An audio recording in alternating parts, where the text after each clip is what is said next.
Welcome to the Ice Guys, presented by the Hockey Podcast Network. Monday, March 7th, a brand new week. Ian Cameron, Alex B. Smith, Jimmy Murphy along for the ride, ready to break down the Monday NHL card. We've got an interesting slate of games, some decent games actually on the slate tonight, probably highlighted by the Battle of Alberta renewed, Edmonton and Calgary, part of the 5-game slate on this Monday night. Before we get into tonight's games, we'll also look back a little on yesterday's action. But first, we want to remind you again, Tuesday night, tomorrow, that means another Ice Guys Live betcast, 7 o'clock p.m. Eastern Time. And no hyperbole or me over-exaggerating, in my opinion, when I posted the tweet talking about the next betcast tomorrow night. I truly think it could be the best one we've had so far from a games perspective. 11 games tomorrow night. You've got so many big games involving teams battling for positioning in the playoff race. I mean, Florida versus Pittsburgh, potentially great game. You look at Rangers, Minnesota Wild, potentially great game. Winnipeg's desperate. They're playing Tampa. Pretty good game. Dallas and Nashville, with what's at stake and where those two teams are in the standings right now. Very good game. And, of course, Washington, Calgary should be a really good game, especially now Washington starting to get back on track with a couple of nice wins in a row against the red-hot, surging Calgary Flames. So it's a great Tuesday night betcast on tap. We're looking forward to it. We plan to be on the betcast tomorrow night for the entire night. So we'll be with you right from the opening puck drop at 7 p.m. Eastern, and we'll go right until the end of the Washington-Calgary game, which is the final game of the night at 9 p.m. Eastern. So looking forward to that tomorrow night. As far as yesterday's games are concerned, we saw LA shut out Buffalo 3-0. Terrific defensive effort. Great road game by the Kings. They got the lead, and they put it on shutdown mode against the Buffalo Sabres. Didn't give the Sabres all that much in that one. The Devils, a nice 3-2 win over the St. Louis Blues. I'll tell you what, the Devils team total overs in the first period keep cashing. Devils team total over 2.5 gets there again. This has just been a great, strong bet, really, since the All-Star break. They've found some offense. They've got pretty much everyone healthy up front again, including Dougie Hamilton on the blue line. And it's helped them offensively. They're playing great since the break at that end of the ice, and they get a 3-2 win over the Blues. 4-1 Rangers. Vito and I said that it was a good spot for the Winnipeg Jets last night, but good spots alone don't get you the money and don't win hockey games. Not when you have a goaltender like Igor Shesterkin for the New York Rangers. It was great again last night, and the Jets, not a bad performance, but once again, like they've done a lot lately, finding ways to lose in another game where Connor Hellebuck gives up at least 4 goals, and he has not been at his best the last little bit. Carolina gets by Seattle. Bit of a sluggish effort, but they do enough to beat Seattle 3-2. Tampa, with an explosion in the third period to blow past the Blackhawks 6-3. Anaheim beat San Jose 3-2 in overtime, a goal that Bob Bugner said he believed shouldn't have counted. And nevertheless, another loss for the Sharks, although the effort was a lot better after that debacle, 8-0 against Nashville the night before. Vegas beats Ottawa 2-1, a buzzer beater goal late in the third period for Mr. Eichel to give Vegas that win 2-1. And I'll mention the big TNT game last. It was the big game of the day, one of. The struggles continue for Minnesota, and maybe that's why our man Terry Edelman is MIA in our chat right now. He's battling a little sorrow right now with his team just in the shits at the moment. But that's the way it is with Minnesota. The defense, I thought for sure, guys, with Dumba coming back, Zuccarello coming back, there's a little shot in the arm. There's a little boost. It's time to get this thing rolling again. And nice start. They had a 1-0 lead, and then it was just 3 quick goals for Dallas, a fourth one, which, look, Jason Robertson's a guy that can't be stopped at the moment. He's been terrific for Dallas. A hat trick again last night, back-to-back games with a hat trick for him. And that fourth goal, though, as great as Robertson is and a great release, quick shot that he has, that's got to be stopped by Kaapo Kähkönen. Simple as that. He cannot give up that goal. He's got to stop that. Went right through him. And that was the backbreaker goal, 4-1.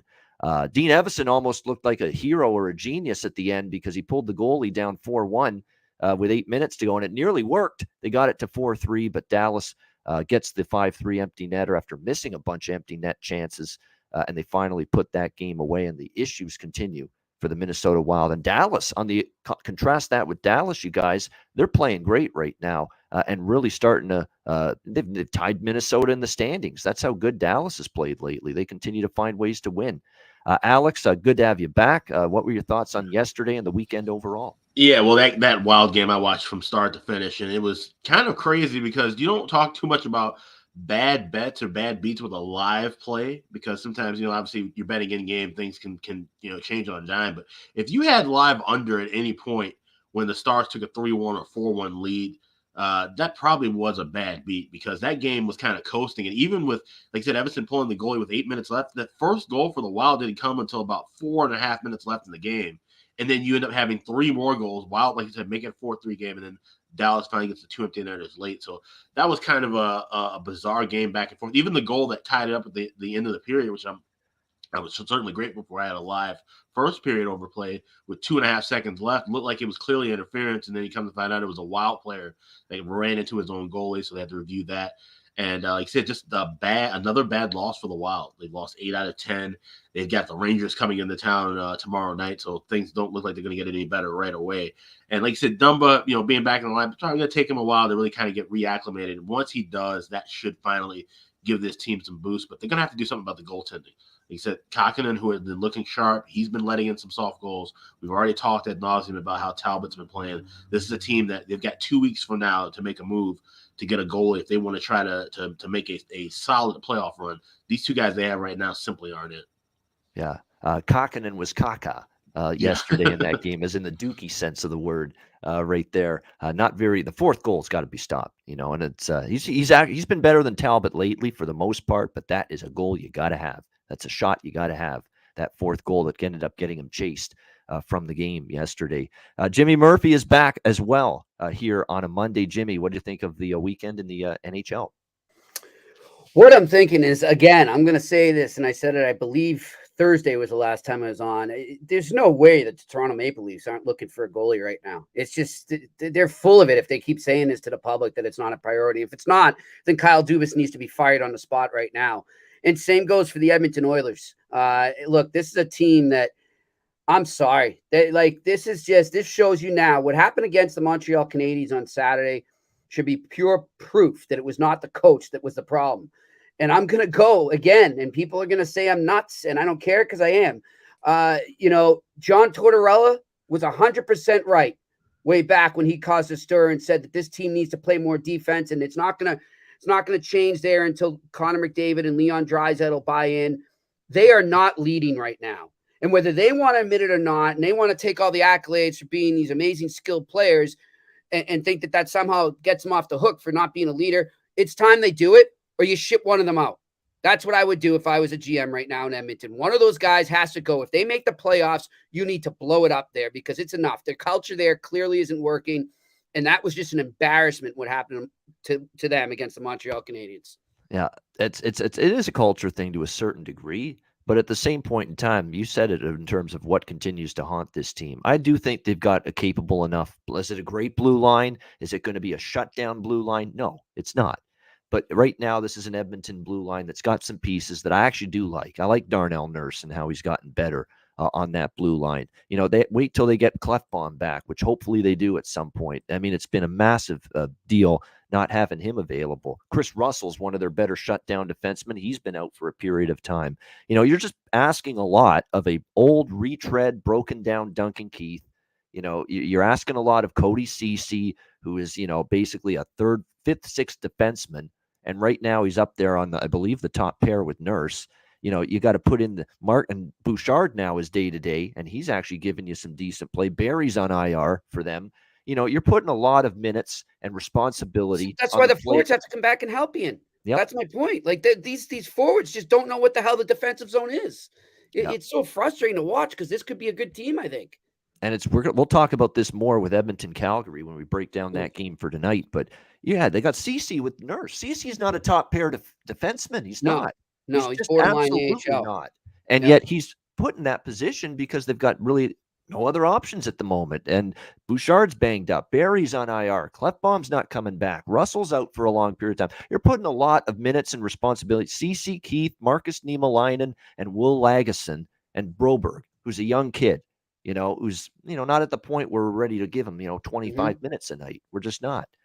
So from that standpoint, it's tough. It's tricky. And then you've got goaltending that you can't trust night in and night out. Mike Smith just every time he gets an opportunity, fumbles it away. He was not sharp against Montreal Saturday night. Koskinen's been better lately, and just when you think, wow, he's found his game, he has that catastrophic gaff with the puck against Chicago the last time we saw him in net that really hurt the Oilers in that game. So issues galore, and we'll talk about Edmonton definitely more in just a second. But the defensive blue line right now, when they're all healthy, they can be decent, but they're not right now. And you're just asking these guys that should be seeing maybe the fifth or sixth spot on the blue line having to go up to the top four, and it's a recipe for failure right now for the Edmonton Oilers. No question about that. All right, let's go to Monday's card. Let's get into it. We got 5 games. We'll start with the LA Kings and the Boston Bruins. Boston, minus 210 home favorites, 5.5 the total in this game. Fascinating matchup here from a pure spot perspective because neither team is in a great spot here. First of all, LA's been on this road trip for a very long time. They're also playing on the second of back-to-back games here on the road after being in Buffalo early Sunday afternoon, getting a 3-0 win in that game. This is now also going to be their third game in 4 days, their fourth game in 6 days, all on the road since they started this road trip in Dallas. They've won their last 2 after dropping that game 4-3 to the Stars. Bounced back, beat Columbus in overtime, and then Buffalo yesterday. So it's not a great spot for LA, but it's not a good spot at all. It might be even worse, in my opinion, for the Boston Bruins. I mean, they had a very long road trip themselves, which went through Seattle, San Jose, LA, Anaheim, which was the only loss on that road trip, Vegas, and Columbus, and a very good road trip, 5-1. But I don't think Bruce Cassidy, and Jimmy will let us know in a minute, I don't think Bruce Cassidy is going to complain about a 5-1 road trip for the Boston Bruins. It was very good. It was very impressive. I thought that, maybe Swayman looked a little fatigued Saturday night against Columbus. I don't think he was as sharp as he's been, and yet still the team rallies around it, finds a way against a Columbus team that is going to keep, I think, giving teams fits, because the one thing the Jackets do is they play hard nightly, and they've got offense. They've got scoring capability, especially with Line and Bjorkstrand, among others. So that was a good win. Boston to find a way to win that in a shootout. They took care of Vegas, who were a bit depleted. But still, anytime you beat Vegas on the road, it's a good win. I don't care how injury depleted they are. That's still a good victory. And it was a good road trip overall. Marchand, Pasternak were terrific on that road trip.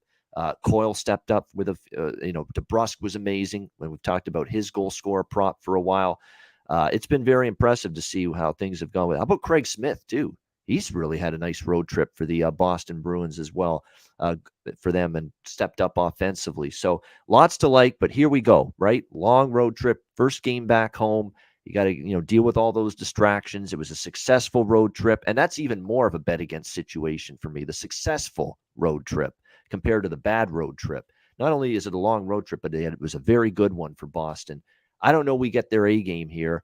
As far as LA, they could be a little fatigued too, but I know they're going to have that 7-0 beatdown they suffered at home against the Boston Bruins resonating in their minds here. So I think the Kings are a live dog in this spot, especially now that we know that Linus Ullmark is going to be in net. I've been dog hunting on this show for a while. My best bet yesterday was Dallas, as an underdog against Minnesota. I'm actively making a case for underdogs when I see fit. And I think we've got one that fits here. I think LA's got the potential to rise up, especially now that Ullmark's in. He's not quite what Swayman is at the moment in between the pipes for the Bruins. Not easy to bet against Boston right now, but I think things set up nicely here for the Kings. So I'm going to go in a bunch of different ways here. I'm going to take a little LA plus 145 first period, plus 175 full game money line. And because I think the first 20 minutes where I could see Boston kind of skating in quicksand and really, really just struggling to get to their game early, I'm also going to look at LA to score the first goal in this game. That's another prop that I really like. So make sure you shop around. You can find that. A lot of books offer you that chance to score, to bet the team to score the first goal in the game. I think that would be the LA Kings here. I think they have a chance to get out to an early lead. Obviously, remembering what happened just 1 week ago when they hosted the Boston Bruins at the Crypto.com arena, and it was as ugly as it got for the Kings. And they've rallied since then, though. They could have beat Dallas, and then they beat Columbus, and they beat Buffalo back-to-back. So I think we got a live dog here, especially early in the game. So Kings to score first, Kings first period money line, Kings full game money line here. Sprinkle on all three evenly even amounts on all three of those bets for me in this one. Alex, LA and Boston.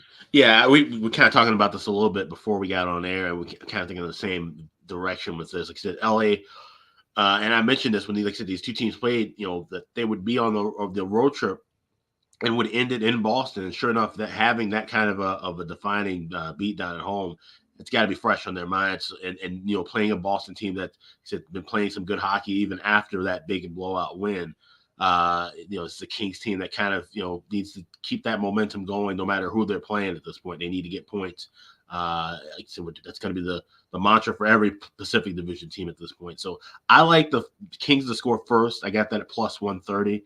I'm also going to take a small shot, probably not even a full unit, probably a half unit with the first period over 1.5. I know that's not something that the Kings have cashed in a lot with, but like you said, the situation kind of dictates where we could see higher scoring early, especially if Boston doesn't have their feet under them right away. They give up that first goal. We know they're a kind of team that can kind of bounce back and even things up. We've seen that happen a lot with them over the years. Boston's one of my favorite teams to bet live, honestly. So next to score props will be something I'll be looking at a lot in this game. But like I said, Kings to score first. And if you can't grab that pregame, a lot of books will let you play that live in game. So basically just get next to score, and it'll be the first goal, and you should still see a plus value with LA. Yeah, as far as props, because I will have some props in this game, there's a lot of good things to talk about. Obviously, the top line, Bergeron, Marchand, DeBrusk. I'm not going to say don't look at those three guys from a point standpoint or to score a goal, especially DeBrusk. We know that he's showcasing what he can do for the trade deadline coming up.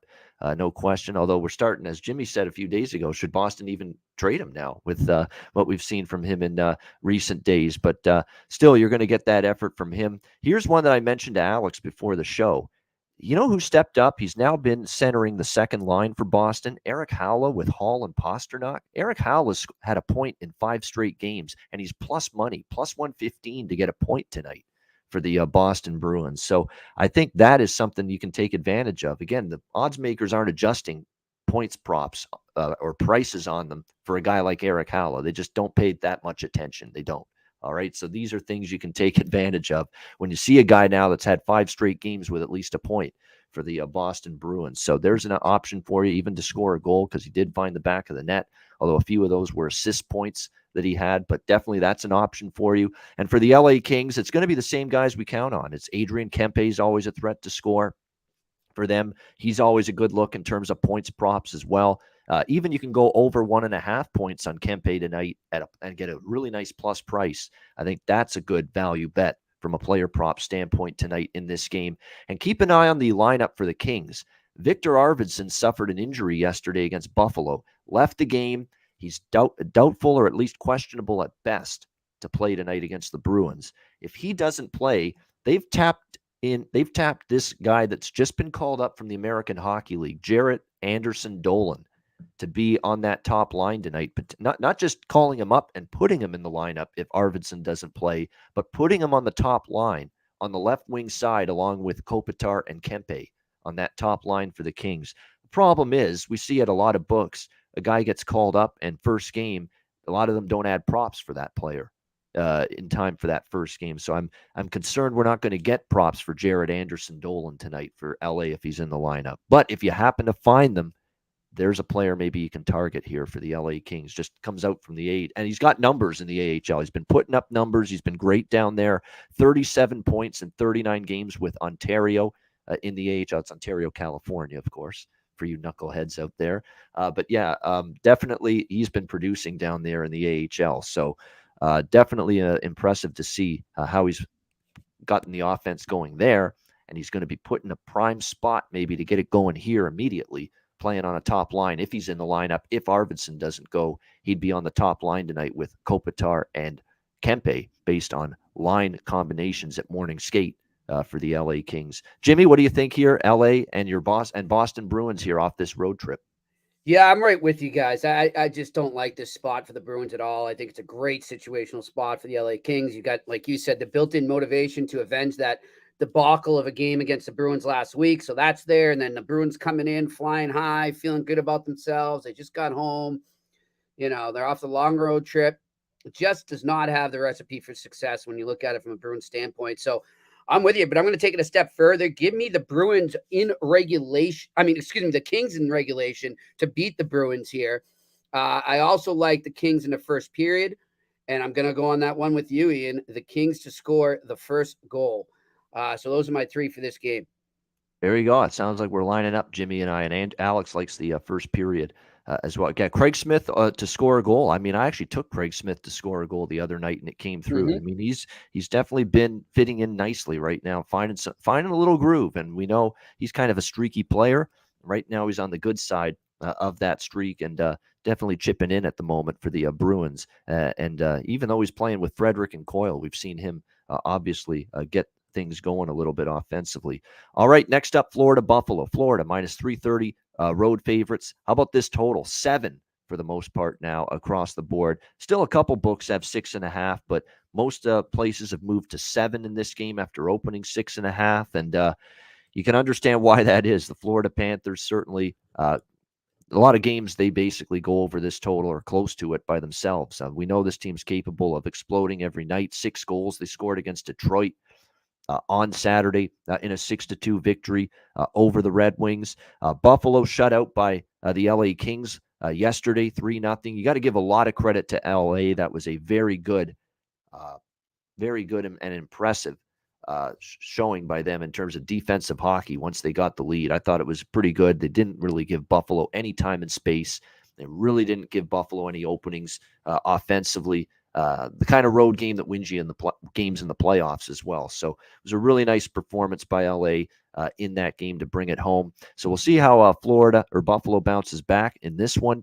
Florida off the big win against Detroit. That's now 2 back-to-back victories for them against Detroit and Ottawa. But they've got Pittsburgh coming up tomorrow night. And is this a little dicey spot for them? And they're laying a massive number. And should they win this game? Absolutely. We know they're better than Buffalo, hands down. They've only won, though, 2 of the last 5 meetings against the Sabres. If you actually look, Buffalo's been a bit of a thorn in their side the last few meetings. Earlier this year, they only met once earlier this year, is down in Florida, 7-4 in favor of the Panthers. Obviously, that game goes way over the total. It looks like it'll be Craig Anderson tonight in net for the Sabres, although not confirmed yet. I would expect it to be because of the fact we saw Dustin Tokarski against the LA Kings. So I'd expect Anderson to be the guy tonight for Buffalo. Spencer Knight recalled from the American Hockey League, and he's back with this team. Obviously, this is one of those situations where they've tried to get his head straight, try to get him right, get him in a better, more confident frame of mind. And we're going to see if that work that they've done with him, putting him down in the minors for a bit, pays some dividends here against the Buffalo Sabres. Will we see Spencer Knight that kind of struggled up and down, inconsistent before his recent hiatus from the team? Or now that he's back and in the net tonight, are we seeing Spencer Knight that could be the future and the pillar in net for the Florida Panthers for a very long period of time? We know he's got that kind of skill, that kind of capability, and that kind of talent. That's probably the reason why I'm kind of shying away on the total. Usually I'm always interested in a Florida over. I cashed one with Detroit the other night, but it was 6.5. It's up to 7 now. I get a kind of a feeling in the gut kind of feel here for me that Spencer Knight's going to play well in this game tonight against Buffalo. We'll see. At the same point in time, Panthers have the big showdown with Pittsburgh tomorrow night. That's significant. They're laying too big of a price for me to endorse them here. This is probably more of a props game for me than side or total. I'd lean maybe toward the over, but just a lean at 7. I'm looking more at props. Skinner, Tage Thompson, Alex Tuck, that top line. I keep mentioning them. You could look in those directions. If you're going to actually look at some other Sabres, there are a couple that are worth mentioning. Olofsson's starting to really get things going a little bit for the Sabres. And Kyle Okposo, game in and game out, he's getting chances. He's scored in a majority of his games lately. And you can get still like plus 350 in a lot of spots for him to score a goal right now for the Buffalo Sabres. I mean, when you look at Okposo, 6 of the last 10 games he's scored a goal for the Sabres, which has been impressive. And you can still get plus 350, on him to score a goal. 6 of the last 10, he's scored a goal. 3 of the last 5 games, he's also found the back of the net for the Sabres. And again, you're talking about a guy that's plus 350. As far as Florida goes, Sam Bennett, No, I think you're thinking Sam Reinhart, Kyle Spencer's revenge game. Reinhart's the guy that there's two Sams on Florida. Reinhart's the guy that used to play for the Buffalo Sabres. So you're thinking Sam Reinhart, I think. Absolutely, Sam Reinhart's worth a look. Points, goals, goal score prop. You know I'm coming back to on Florida as well. Mason Marchment, double M. It's time to invest in Marchment paper. It absolutely is. Mason Marchment, like I did the other night, took a goal score prop with him against Detroit. Anton Lundell's another option if you want to go to the bargain bin on Florida players. A lot of good options. Great prop game, more than anything for me than betting the side or betting the total. Alex, what do you think here, Panthers Sabres? Yeah, the only thing I lean with here would be Panthers puck line in the first period. You can get that at even money or even plus $1.05, laying the half a goal here. It just feels like this could be one of those games where Florida just jumps out and gets a good start. Even though Buffalo, like you said, been a bit feisty of late, had some back-to-back wins, but this just seems like Florida's obvious. I mean, they're clearly the superior team over Buffalo. I think this is one of those games where that kind of clicks in and wakes up, and they kind of realize that a little bit early. As far as totals go, obviously we're seeing a 7 for the full game. That means we're seeing a 2 for the first period. If you like those, I obviously suggest playing those in game, but I'm going to stay away from that. As opposed to the other 7, we'll talk about in a little bit. That this is one I don't want anything to do with the total. I just lean with Panthers on the puck line in the first. By the way, Alex Tuck's day-to-day, but I should mention that. He left yesterday's game with an injury for Buffalo, and of course, he's been on the top line with Skinner and Thompson. But if he doesn't play, I'm seeing in the morning line rushes, guys, that Okposo is going to be elevated likely to that top line if Tuck doesn't go tonight. So it's going to be maybe Okposo with Thompson and Skinner in this game tonight, which would make me even look toward maybe over shots on goal as well with Okposo, because he's going to have even more opportunities probably to find the back of the net and to get more shots, more opportunities if that's the case. And like I said, when it comes to Okposo, you look at the numbers lately. He has scored in the last 5 games. He scored 5 points, 3 goals in the last 5 games. He's been a very good bargain point guy and goal scorer prop player for Buffalo. And again, in Florida, you can always go in different directions. The one guy I'd actually stay away from for Florida right now, at least for goal scoring, is Huberdeau. Huberdeau's kind of cold right now offensively, even though Florida is scoring goals in bunches. It's been kind of weird to see how they're scoring so well as a team, and Huberdeau not so much in terms of goals, but that's okay when you got Barkov rolling. It's okay when you got Bennett and Reinhart. And Mason Marchment going nuts lately, scoring goals for the Florida Panthers. You got more than enough. Duclair got on the scoreboard the other night. He's had a terrific bounce back year. Bennett, who I already mentioned, Reinhart again facing his former team. This is just have some fun with this game. Don't go crazy with the amount or the unit sizes, because obviously these are props. These are player props. They're streaky. You're not going to win them all. You're going to have little cold streaks betting them. But this is definitely one of those games where you could have some fun maybe and look at some player props, because there's a lot of juicy, tantalizing options on both sides. Jimmy, what do you think here, Florida, Buffalo? Yeah, I mean, I haven't really picked all my props there yet, and I'm definitely going to get involved with that because this is a great prop game, like you say. But as far as the game itself goes, I'm actually looking at the team total over for the Buffalo Sabres in this. I think that we do hit 7 in this, and I think Buffalo is going to do their part. I don't think they're going to win, but I like that, and I'm going to go with Alex though on their the puck line for Florida in the first period there, because really the only way to bet Florida to win anything, that's the best value you're going to get right now. Otherwise, it's too much. It's too much. And there is that chance that, they get a little cocky within the game, but I think they come out pretty decent in the first period and take it. So those are my 2 plays right now. Yeah, and by the way, Chris Otto on Twitter, he's now included first period team totals, first period both teams to score charts.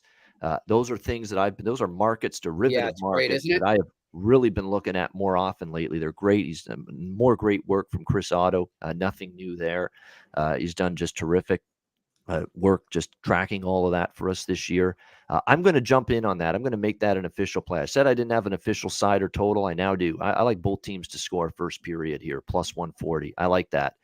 Florida's leading the league in both teams to score in the first period, 52% for the season in Florida Panthers games that both teams have scored a goal in the opening period. Buffalo, after being shut out at home to LA yesterday, I think they're going to be an onus to get on the scoreboard early in this game. Florida, obviously, I think their chances are pretty damn good. They'll find their way to a goal in the opening period. So plus 140, both teams to score first period. I think that's a great way to go here. If you think that the total now is too rich at 7, pretty much across the board.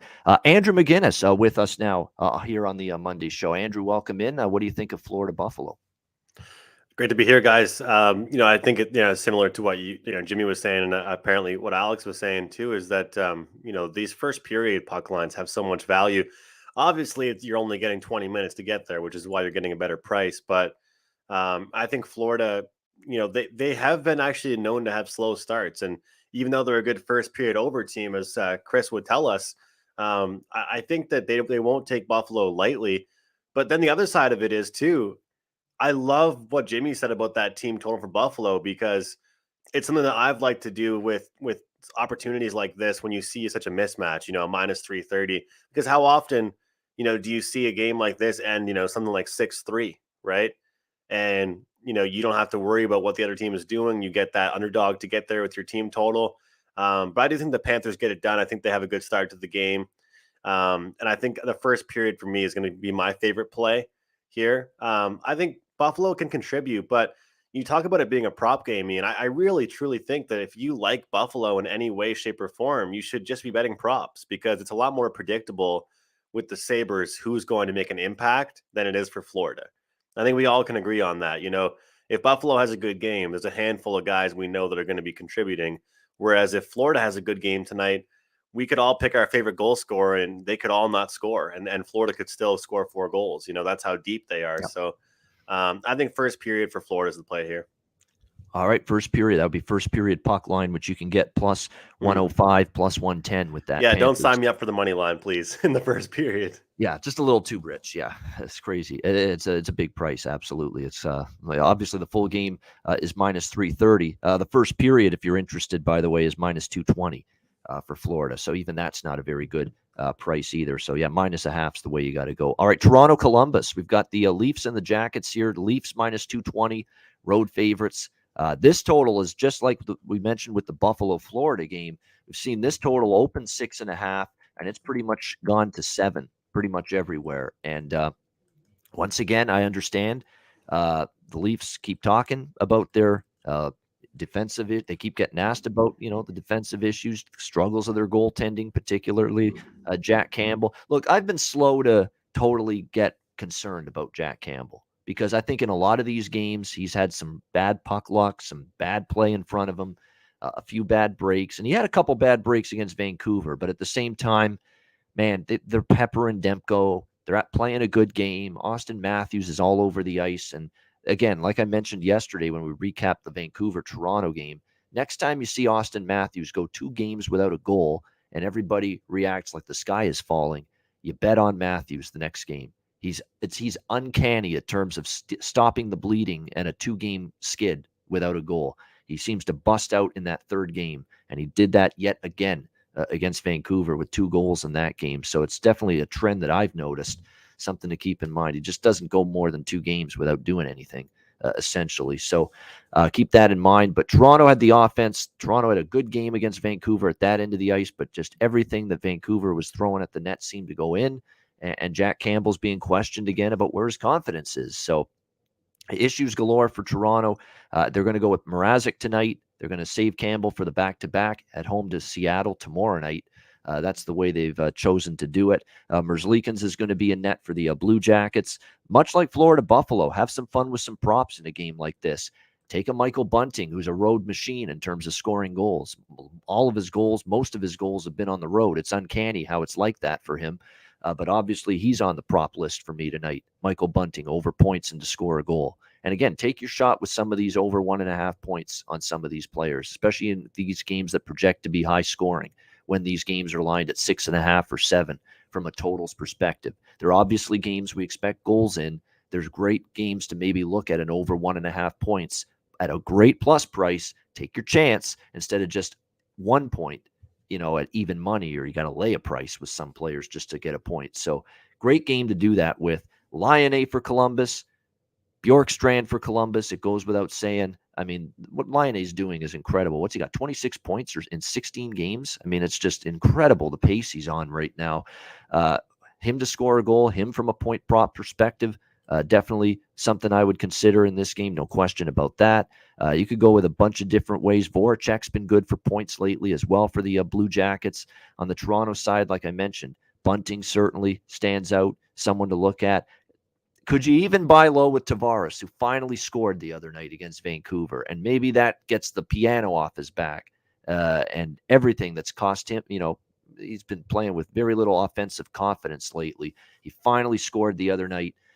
Does he really get going after that? So if you want to buy into that theory a little bit, you could look at Tavares in terms of goal scorer props tonight as well. But this is definitely one of those games where you can take a shot with a bunch of different player props. No question about that.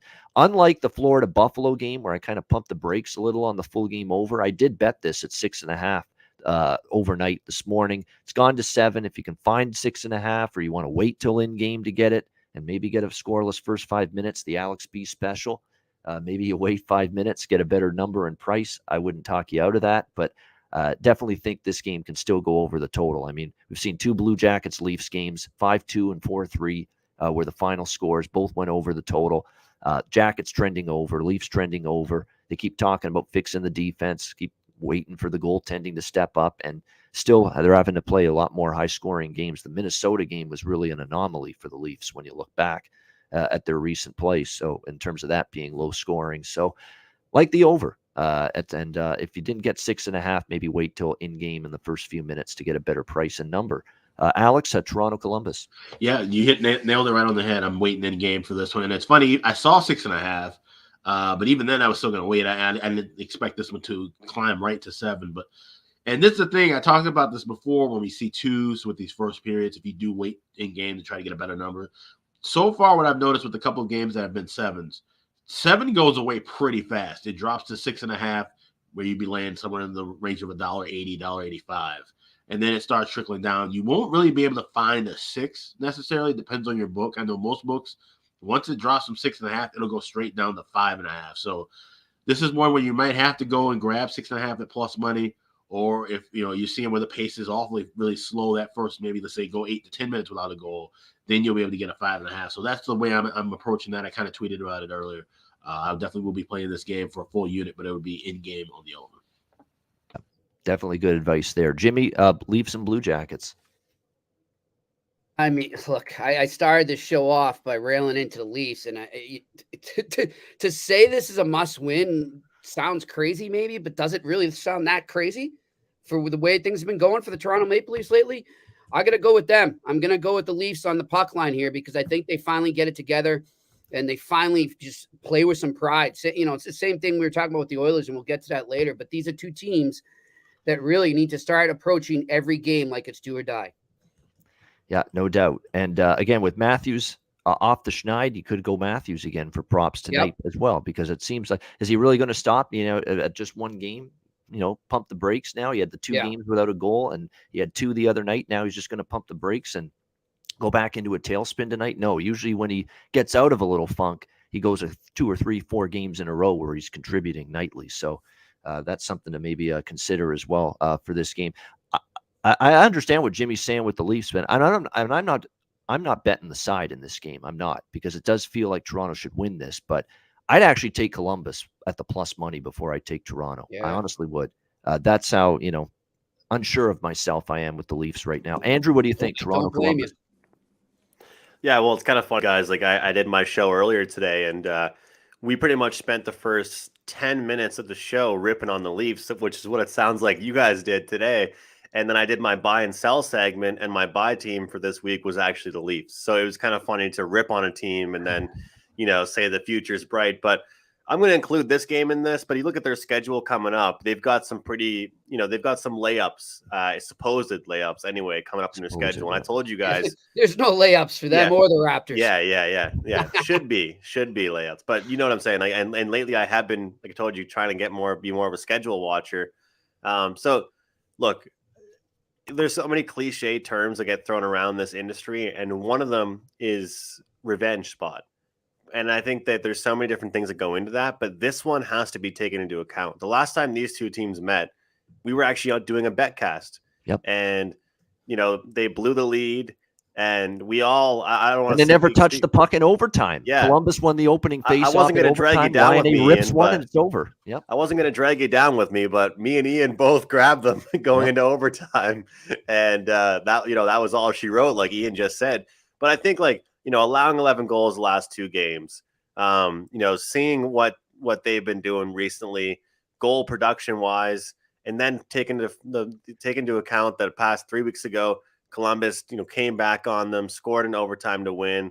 Mm-hmm. Now they're on the road. Like, the storyline couldn't be better here. And I know that storylines don't always make for a happy ending, but when I look at this Columbus team, they had a 4-game winning streak. 2 of those were against Florida and Toronto. Since then, they've gone 1-4 the last 5 games. The goal production and their depth has really fallen off. So, I like the Leafs tonight too. I think they'll get it done.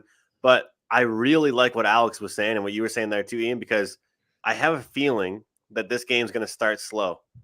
And I really think that we're going to see the first goal of this game with about 5 minutes to go in the first period. And if you wait to jump in a little bit before that, you'll be able to get a 5.5 or a 6 or something like that, because there's going to be a hesitant smell in the air tonight and kind of a defensive, smell in the air, I think, from both these teams. And let's not, the elephant in the room, of course, is the Leafs, but let's be honest here. Every single sports bettor loved Columbus last week. Nobody loves them anymore. It's a short memory in this business, and they just went 1-4 the last 5 games. So yeah. So the other thing to point out too, guys, too, on the Columbus perspective too, I didn't even think of this, but as you were talking, I did, Andrew, it's just where they're coming from in their last game. Look, that was an emotional roller coaster of a night for the Columbus Blue Jackets. They retire Rick Nash. Yep. Then they hang and go toe-to-toe with the Bruins and tie it up in the end. But then they can't seal the deal in the shootout. So you wonder, where are they mentally right now? So might be kind of a prime spot for an emotional letdown there for the Columbus Blue Jackets. And I didn't realize this, guys. The Leafs are the number 1 face-off team in the league. I had no idea. I did not realize that. That's awesome, Matthews. And yeah, Matthews. Yeah. So as far as possessions go, I mean, that's really good for the Leafs. And if they want to work on better defense, you'd think that if you're the number 1 team in faceoffs, it would kind of help prevent some goals. But hopefully it does tonight here, guys. And I want to say this for everybody out there that thinks I hate the Leafs, that should tell you this play is a strong play, because if if someone that's always shitting on the Leafs thinks I hate them, I do. Yeah, I do, but I'm trying to make some money tonight on them. Well, it's because your betting opinion is not your fan opinion. Exactly. I mean, as a Canadians fan, anybody hates the Leafs, but it's not that can't formulate the betting opinion. Well, like my friends today, I sent them. I was like, "Yeah, I like the Leafs today," and they're like, "Wait, what? You're betting the Leafs?" I'm like, "Yeah." I don't give a shit who the team is. I'm trying to make some money. Just trying to pick what we think the right spot, the right play is, on a game in and game out basis. Doesn't matter about allegiances or who you love and who you hate as a fan. It's about doing your job and doing our jobs. And that's betting and handicapping and trying to give winning information and winning advice. And you bet any team you think fits that mold, regardless of who they are on a daily basis. So, great stuff. That's a great comment. And it's great to remember that just because we hate teams personally from a fan standpoint, we've got, obviously a rivalry.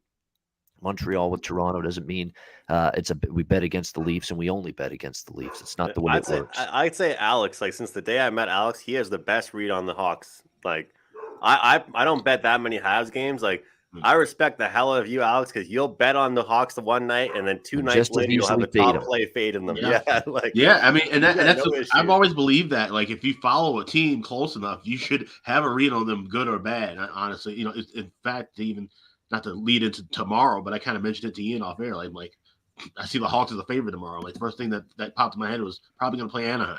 So you have to kind of, like said, I love my team, and you can still love your team, but when it comes to betting money and trying to win, you have to kind of put that aside. Yep, that's 100% true. Colorado Avalanche will look to put aside a tough overtime loss to Calgary the other night. What a game that was, huh? That was, and I'll get to that in just a second because we talked about this yesterday. Please let us see that in the playoffs. Yeah, that's what I was thinking, watching that on Saturday night. Colorado and New York Islanders. Colorado -210, road favorites, 5.5 the total. There was a lot of competition for my viewing eyes on Saturday night. I mean, I was watching a lot of the hockey, the college basketball conference tournaments are going on. The Coach K, Puke Fest was going on earlier in the night. You've got UFC. the UFC was a pay-per-view, which I was watching intently as well. It was a very busy Saturday night. So, but I just ended up getting so transfixed on this Calgary game because it was that good. I mean, that Calgary-Colorado game was magnificent. The breakneck pace from start to finish, back and forth it went. Great goaltending and look, Francouz had to come in, of course, for the Avalanche in that one. And, of course, we've had great goaltending from Vladar even in a surprise start. We were surprised that Dan Vladar was in net that night for Calgary, a late decision to start him, and got rewarded. He played good in the third, and Johnny Gaudreau wins it in overtime. It had an incredible fight. Heavyweight tilt between Milan Lucic and Curtis McDermott. It had everything that game on Saturday night. So Colorado loses that. They're trying to bounce back here. I keep saying good teams that are ready to play will beat the Islanders, and that's probably the way I think here in this game. I mean, I'm not ready to trust the Islanders. Because they beat St. Louis on Saturday, and credit to them, they did 2-1. But we're going to go back to that same issue I've got with the Islanders time and time again, and especially lately. The New York Islanders can't win 2 in a row. They cannot follow up. They cannot withstand prosperity. That's what it is with the New York Islanders. They can't. They have a good thing happen to them, and they don't get it done the next time out. It has been a repeated concern and problem for them. They're now 0-7, their last 7 games after a victory. 0-7 in that spot. And here they are again after the win against St. Louis in a spot where they're trying to, once again, to try to finally win 2 in a row. They've not been able to do that. I would only look Colorado in regulation here in this one if I'm getting involved in it. I'm on the fence. I don't know if I will, but I'm leaning that way. Francouz and Varlamov, by the way, are going to be the goalies here for their respective teams tonight. And for Varlamov, I'm telling you what, 4 goals in each of his last 2 starts, and he hasn't played a lot here the last few weeks. He was out from February 9th to 24th, came back, started against LA. They lost 5-2. He gave up 4 goals. Gave up 4 goals to Vancouver last time he played in a 4-3 loss. So he's not got a whole lot of confidence, and he hasn't played a whole lot the last month. Not a good combination, if you ask me, for a starting goaltender. So I would lean Colorado in regulation. This is a good prop game, too. In my opinion, you got to go to Andrei Burakovsky. This guy is just a streaky goal scorer. We've talked about this now multiple games. When he starts scoring, it usually keeps up for a few games, and he's got it rolling again for the Avalanche after an extended goal drought. So Burakovsky to score a goal, and I'm going to look at points and to score a goal for Devon Taves, the defenseman for the Avalanche against his former team. He's been registering the points lately. You actually look at Devon Taves in recent games for the Avalanche. This guy has developed a massive offensive upside. We looked at him before with the Islanders, stay-at-home shutdown defenseman, not a ton offensively. Well, that's not the case with Colorado, probably because they allow their defensemen to activate and get involved in the offense so much. But you look at these last few games for Devon Taves, he's got 6 points in the last 5 games and a couple of goals as well. So points and goal prop for Devon Taves, I think good value there for the Avalanche tonight. Alex, your thoughts here, Avalanche Islanders? Yeah, the closest thing I've been looking to bet with this would be Avalanche in regulation, but I don't think it's going to make my card tonight. Like I said, most of the things I like are in-game spots. But like I said, Islanders haven't been able to really win 2 in a row. This is a team you just can't trust, especially when they're stepping up in class with a team like Colorado. We just saw the Avalanche beat them 6 days ago. So this would definitely be a spot where I would probably maybe look to grab a better price in game with the regulation spot. You later 130, you can get that to 110 or even money. Something I don't do often with in-game price. I usually try to wait for a team to go down and get a plus price.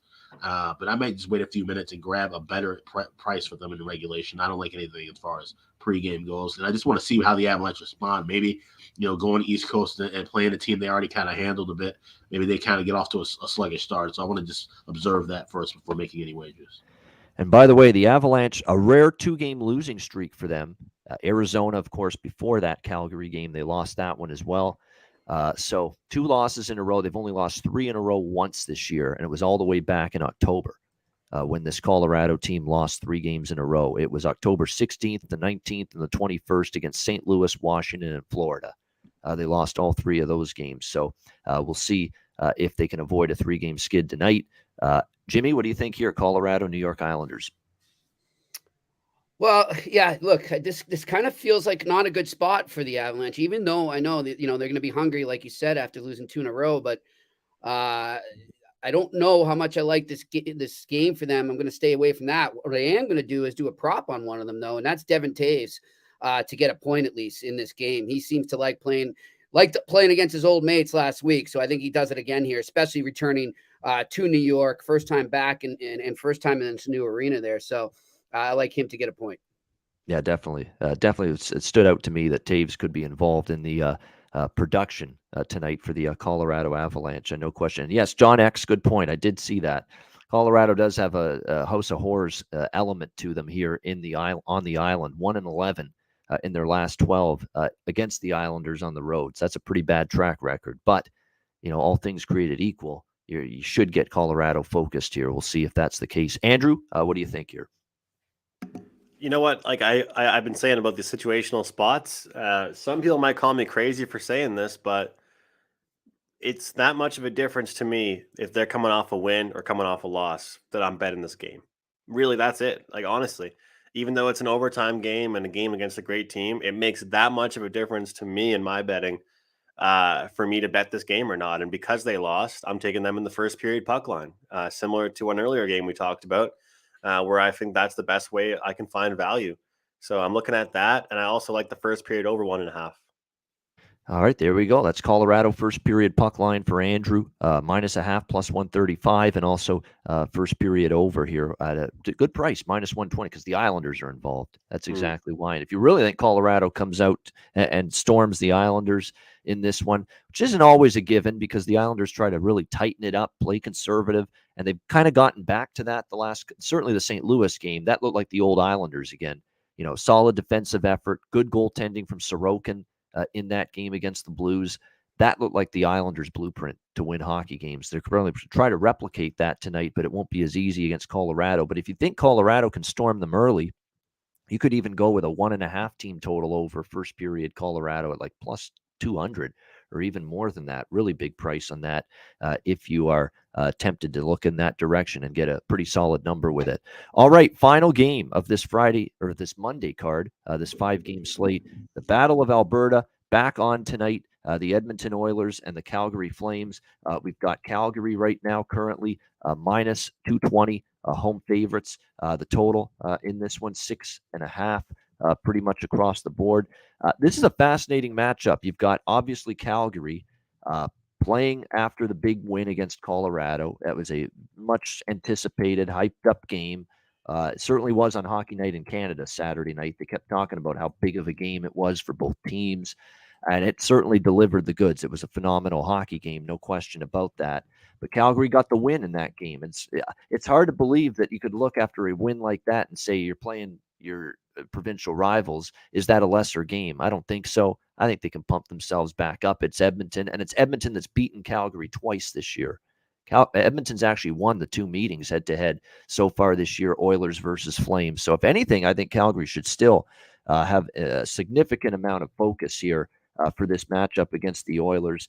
When I first looked at this game overnight, I was kind of making a case for Edmonton, and now I see their blue line and the state of it potentially going into this game, and it's like, how can I take this team on the road against this Calgary squad right now with this blue line, with what we're seeing with it at the moment? It's in tatters. It's in shambles. We know Chris Russell's been their best stay-at-home defenseman. He's been out for a while. Tyson Barrie's now been placed on IR. He's had a better defensive season, and we know what he does in terms of power play, quarterbacking it, puck movement, generating offense from the back end. He's out. Evan Bouchard's day-to-day, and he's another guy they use on the power play. He may not play. He's day-to-day for the Oilers tonight. And as we mentioned just earlier, when we recapped the Oilers a little bit, they've got to play guys that just can't play top 4 pair minutes or top 4 defensive minutes on the top 2 pairs. Cody Cece's not a top pair defenseman, and yet they got him up there with Darnell Nurse right now because of all the cluster absences that they're dealing with along the blue line. So it's definitely a concern right now for Edmonton, and they've got to ask more from a bunch of young guys that may not necessarily be ready for the increased responsibility and minutes and time on ice. They need to get more from Duncan Keith now at his age. Is he capable of ramping it back and turning back the clock? I'm not so sure, and he's just coming back from a recent injury. Niemelainen, Lagesson, Broberg, they're young guys. They're still developing, and you're going to have to give them more minutes. And now you got to shut down Calgary. For the better part of the last month have been as good offensively as they possibly can be. I mean, scoring has not been an issue for the Flames. 4, 4, 5, 7. They had that debacle against Vancouver, which looks like an anomaly. And then before that, they scored 3-2, 6-6, 5. I mean, this has been just a team lighting it up. Gaudreau, Tkachuk, Mangiapane, Lindholm. How do you not take Lindholm again to score a goal right now with what he's doing for the Flames? So this is a props game for me. I was talking myself into Edmonton. I think it's a pretty high price for the Oilers, considering, just how they've played well against Calgary. It's a rivalry. It feels like it's always a close game with these two. I would still lean to Edmonton, but I'm gun shy because of their issues on the blue line right now. Tons of personnel issues, and that may not be a good thing on that blue line for Edmonton going into this game. As far as I'm concerned, I'd lean over as well. And I was initially leaning under, and it was because Markstrom's going to be in net for Calgary, and it's going to be Koskinen, who's been better lately for Edmonton. And that's why initially I was leaning under, but I don't bet unders when I see a team ripped apart by cluster absences on the blue line. That's an over situation or pass for me when I see that. So it kind of talked me out of the under when I saw how Edmonton's blue line definitely is a little bit shorthanded at the moment. So this is more of a prop game. McDavid, Draisaitl over points, 1.5. I'd look at that. Certainly Mangiapane and Lindholm, among others, for goal scorer props for Calgary. We'd look at that. Hyman to score a goal. Kane to score a goal for Edmonton because he's been feeling it a little bit lately as well. So good props game. A lot of options I just gave you right there that I'll be looking at. Alex, what do you think here? Yeah. Battle of Alberta. Yeah, once again, it's another live game for me. I like the first period over here, but I'm not going to be laying 2 or even laying $1.55 with the 1.5. I'm going to wait and jump in on that early. And also, I'm hoping that Edmonton can score the first goal. I'm not betting that, but that's my strategy. I'm hoping that get that first period overplay in at a good price, that Edmonton scores, and then I can jump and grab Calgary money line live, because this is a Calgary team that's just been dominant at home. They won 11 of the last 12. Obviously, because Edmonton having tons of issues with their blue line and their goaltending. And even though this is a rivalry game, we always see, like I said, back and forth battles. It's going to be chippy. We're going to probably see a lot of power play opportunities for both teams, a lot of 4-on-4 opportunities for both teams. But this is a Calgary team you just can't simply fade right now when they're at home right now. They're in great form. So I'm hoping for, like I said, I'll be circling live, betting the first period over, hoping Edmonton can get that first goal, and then looking to bet Calgary live after that. Look in the same direction, believe it or not, that I did with Montreal and Calgary on Sat, which was just that Montreal, Calgary, and Montreal, Edmonton. I mean, the Montreal Canadiens have given me some of the greatest joy from a betting standpoint in a long time these last 2 games. I had a 6-0 sweep in one game Saturday night with Montreal and Edmonton. A 6-0 sweep. Habs team total first period. Habs first period puck line. Habs first period money line. Full game over. Habs for the money line for the full game. Habs full game team total over 2.5. It was just one of those magical games where it was either, and if Montreal loses like 4-1, it basically crushes me in that game. But thankfully that didn't happen. I felt good about it with Edmonton coming off the road trip. Montreal people just not paying attention from where they're pricing Montreal, how much better they've been under Marty St. Louis. They're 6-1 now in their last 7 games. It's been absolutely impressive to see Montreal playing the way they are right now. And it was just one of those dream games from a betting perspective for me where it just all worked out. Jimmy, what do you think here? Edmonton, Calgary should be a good one. Yeah, I think it's going to be a great game, guys. I think, like I said, it's a gut check type game for the Edmonton Oilers here. And obviously Calgary is one of the best teams in the league. I do sense, though, a little letdown maybe for Calgary, whereas there's more urgency for Edmonton. I like Edmonton, and I'm going to go take a little step further in the first period here and do the regulation, the 3-way in the first period to get some really good value there. I think I'm seeing it plus 235 here. So plus 240 minus a half, Edmonton first period. Wow. There you go. So I'm going with that. And then I'm also going to take a draw. So tons of value I'm shooting for in this game. I like some extra time between these 2 teams. Yeah, that's good. Shoot or shoot. That's the way it is. And sometimes you do that in a game like this. This is another game where the first period, both teams plus 130, both teams to score first period. I could see it for sure. Kind of like, and Edmonton's kind of been like that lately. And in this spot, urgency sets in. Calgary off the showdown with Colorado. Edmonton finds a goal early. Calgary, though, at home, it's difficult to envision them not scoring in the first period, even when they're not sharp. Like Calgary was not sharp against Montreal early in that game, and they still scored in the first period at home in that game. So it's why I have a hard time envisioning Calgary not getting a goal in the first period. And I do think there's a real chance Edmonton gets a goal in the first period with the urgency kicking in. So that first period, both teams to score in this game, I think is live as well at plus 130. Andrew, Battle of Alberta. Yeah, short and sweet. I think it's going to be one of those games that kind of throws people off and is a little low scoring and lower event than people might think in this one. Just like Jimmy mentioned, Calgary coming off that win, Edmonton team coming off an upset. Not just like a 1-goal upset, tough one there. Emphasis is going to be on defense in this one. If you're Calgary, you're not worried about your scoring, just like you've mentioned, Ian. You're worried about just playing sound defensive games. That's why I love Carolina, guys. That's why I bet them to win the cup. They're a team that has no problem winning 2-1, 3-1 games consistently. And I don't know if either of these two teams have showed that enough to me. And I think that's going to be the focal point for them. So this could blow up in my face and be a 7-5 game, but it could also be a barn burner Battle of Alberta and be a 3-2 game as well. So with the 6.5, I'm kind of hoping here go under. It's going to be a rivalry game. And, to Alex's point, I really hope, no offense, I hope you're wrong about the power plays because that won't help my under. But, I think that if they can stay out of the box, even though it is a rivalry, then teams will take it very seriously and be tight checking and hopefully play strong defensively. So this is what my one under on the night that I like here. Liking the under. And it's funny because I initially was on the same page as you with this total. I like the under initially too, and the concern for me is the Edmonton blue line and the shape of it and the state of it right now.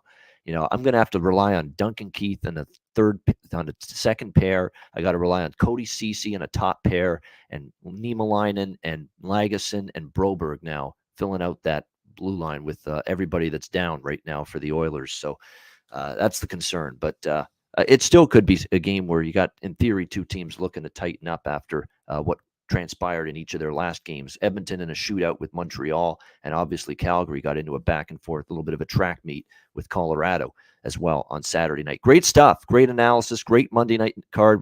Alex, Jimmy, and Andrew with me here on the Ice Guys for a Monday. We'll get to best bets in just a second. Reminder, send me a DM or anybody if you want in on the betcast tomorrow night. We got 11 games. We'll be on the air for the whole betcast tomorrow, for the whole slate, because there's no real late game tomorrow. The latest game is 9 p.m. Eastern, Washington, Calgary. So that's a good game. So we'll be on till the end of that game. So it'll be like 7 p.m. to like 11:30 p.m. Eastern time with the betcast tomorrow night. Definitely looking forward to that. No question about that. Also looking forward to seeing you guys hopefully take advantage of DraftKings Sportsbook, official sports betting partner of the NHL. The NHL season has been packed with dirty dangles, hat tricks, big wins, and now DraftKings Sportsbook gives you your shot to win big too. New customers can bet just $1 on any NHL team and get $150 in free bets if they win. That's right, a bump in the win column for your team means free bets for you. If DraftKings Sportsbook isn't available in your state yet, you still have a shot to light the lamp. Everyone can play for huge cash prizes with DraftKings daily fantasy hockey contests. DraftKings is giving all new customers a free shot at millions of dollars in total prizes with their first deposit. Download the DraftKings Sportsbook app now. Use promo code THPN. Bet just $1 on any NHL team and get $150 in free bets if they win. That's promo code THPN at DraftKings Sportsbook, an official sports betting partner of the NHL. Must be 21 years of age or older. Restrictions apply. See DraftKings.com/sportsbook for details. Gambling problem? Call 1-800-GAMBLER. Download the DraftKings app. Sign up for an account. Use the promo code THPN. All right, best bets to wrap up this Monday show. Alex, we'll start with you. Best bet. Yeah, kind of going back and forth between a couple of the pregame plays I like, but I'm going to go with the LA Kings to get the first goal, plus 130 against Boston. Like I said, this is the end of a road trip, and they might have a little bit of punch to them at the beginning of this game, but obviously there's going to be a spot where Boston's going to want to try and play well at home, too. I think it's going to be a back and forth kind of battle. So that's one of the only two things I have pregame. I kind of tweeted it out during the show that I'll be, doing a lot of live stuff tonight, kind of getting ready to like a primer for tomorrow's betcast. So follow me on Twitter if you don't already. But my best bet for tonight will be Kings to score first goal plus 130. All right, LA Kings plus 130 against Boston to score the first goal. Best bet for Alex. And yeah, it was a clean sweep. We all liked LA pretty much in some form in this game. Just a great situation to take advantage of. And when you look at it too, I like the over a little bit in this game. I didn't mention that when we talked Kings Bruins. In addition to those Kings bets I'm on, I like the first period over, or not the full game over a little bit, especially if you can find 5.5, which is still out there at a bunch of spots. Jimmy, what do you like for best bet? Yeah, I'm right with you there. I mean, Linus Ullmark has struggled lately, so could see him letting in some soft ones as he has recently. And I'm going to go right there, stay in that game. I'm going to take my LA Kings in regulation as my best bet. I like a 5-2 LA win tonight. This feels like Boston Anaheim. Remember Boston was at home against Anaheim? This is exactly what this game feels like to me. They just get rolled. And maybe not rolled, but they don't win, and they don't play. They're not sharp. They don't play well. That's what this feels like tonight. And LA's coming. When you lose 7-0 and you're building and you're playing that team the next week, you're coming. You're coming for blood. So yeah, LA in regulation. Best bet for Jimmy Murphy. Andrew, what do you like for best bet? I'm going to go with that Colorado first period puck line at DraftKings Sportsbook plus 140 here against the Islanders. There we go. All right, good stuff. Liking that against the Avalanche, against the Islanders early. Best bet for Andrew McInnis. My best bet is going to be let's keep it in LA Boston. Let's go for the dog. I'm just going to go full game money line. LA plus 175 against Boston. Live dog. I know it's back to back on the road. It was an afternoon game. It's not as bad. It's actually a worse spot for Boston. The long road trip out west to Columbus for a little pit stop on Saturday night, and now you're back home tonight against Boston. A difficult spot. Team in revenge for a 7-0 beatdown. LA Kings live tonight against Boston, plus 175. And the dog hit for us yesterday on best bet with Dallas against Minnesota. See if we can get another dog winner for best bet. LA Kings for me. Best bet for Monday. All right, that'll wrap up this edition of the Ice Guys. Thanks to everyone in the chat for joining us. We appreciate it. Hit the like button on the way out if you haven't done so already. A reminder, the Ice Guys is live 7 days a week, Monday to Friday, 2 p.m. Eastern, Saturday and Sunday, noon Eastern. If you can't watch the show live, download the Ice Guys podcast in audio form on all major podcast platforms, Google Podcasts, Apple Podcasts, Spotify, Stitcher, and iHeartRadio. Download the Ice Guys podcast when you can't watch the show live. For Alex B. Smith, Jimmy Murphy, and Andrew McInnis, I'm Ian Cameron. Have a great Monday night. Enjoy the games and good luck. And we'll be back with you tomorrow on Tuesday for a double dose of the Ice Guys. Regular daily show, 2 p.m. Eastern. Betcast, 7 p.m. Eastern on Tuesday on the Ice Guys, presented by the Hockey Podcast Network.